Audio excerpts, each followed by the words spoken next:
The Renaissance. You hear that word and, a certain picture probably pops into your head. A golden age, this sudden brilliant rebirth of culture after centuries of darkness. But was it really that simple? Is it possible it wasn't really a thing at all, at least not in the way we think? Okay, let's get into it. Right off the bat, we all know these names. And yeah, we can probably thank a certain group of crime-fighting turtles for that, but these artists, they've become more than just names. They're the icons for an entire era, symbols of what we're told was an explosion of pure genius. The story we're usually handed is pretty straightforward, right? You have the Dark Ages, and then bam! Europe suddenly wakes up. Art gets beautiful, science starts cooking, and everyone rediscovers the amazing stuff from ancient Greece and Rome. But that's the highlight reel. That's the simplified version. So today, we're going to pull back the curtain on that story. We are absolutely going to look at the powerful evidence for why this was such an incredible time. But we're also going to ask a really important question. Who got left out of this supposedly grand rebirth? So first things first, where did we even get this whole idea of a rebirth? Well, as it turns out, the people who came up with it were the people living in it. Take a look at this quote from a guy named Petrarch. He was a scholar back in the 14th century, and he basically invented the idea of the Middle Ages. He looked way back to ancient Rome and saw this incredible shining light. And then he looked at his own time and just saw darkness, a gloomy period in between. So he and his buddies, they wanted to bring back that old school greatness, and they called their project a Renaissance, which literally means rebirth. And look, to be fair to Petrarch, he kind of had a point. Something truly remarkable was happening, especially in places like Italy. So what's the evidence? Why do we think of this period as so transformative? Well, at the very heart of it was this huge new idea, humanism. Now, this was not about being anti-religion, not at all. It was really a major shift in focus. Instead of just thinking about theology and what happens after you die, scholars started diving into the humanities, history, literature, philosophy. They wanted to figure out human potential. How do you live a good life, right here, right now? And this new focus completely changed art. I mean, artists got obsessed with realism. They wanted to show the human body with this incredible new dignity and accuracy.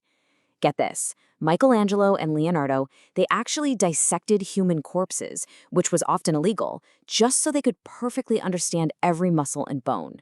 That's dedication, and it's why their work feels so alive. This was just a profound shift in how people saw themselves. In the Middle Ages, you had Pope Innocent III describing humans as contemptible creatures made of slime. Yikes.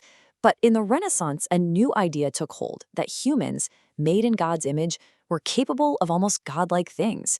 You can just feel that change when you look at a sculpture like Michelangelo's David. Okay, but here's where that simple, shiny story starts to get, well, a lot more complicated. This explosion of art and ideas was incredible, for sure, but was it for everybody? As we're about to see, the picture is way more complex. For the vast, vast majority of people, we're talking probably 95% of Europe's population, life didn't change one bit. If you were a peasant farmer, your life was still run by the seasons and the church, just like it had been for hundreds of years. The Renaissance was an elite thing, experienced by a tiny slice of society, wealthy merchants, bankers, and the artists they hired. And what about women? This is a huge debate. Some historians pretty bluntly argue that women didn't have a Renaissance at all. Now, you had brilliant thinkers like Christine de Pizan and Laura Sarita arguing fiercely for women's minds and abilities. But at the same time, the era brought back old Roman law, which reinforced the power of the paterfamilias, the father of the family. This legally made the male head of the house the center of all power. The Renaissance also wasn't some isolated European bubble. No way. It was powered by global connections.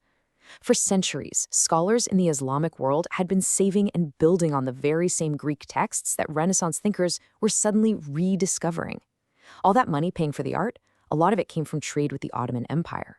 And when Constantinople fell in 1453, scholars from there fled west, bringing a treasure trove of ancient knowledge right to Italy's doorstep.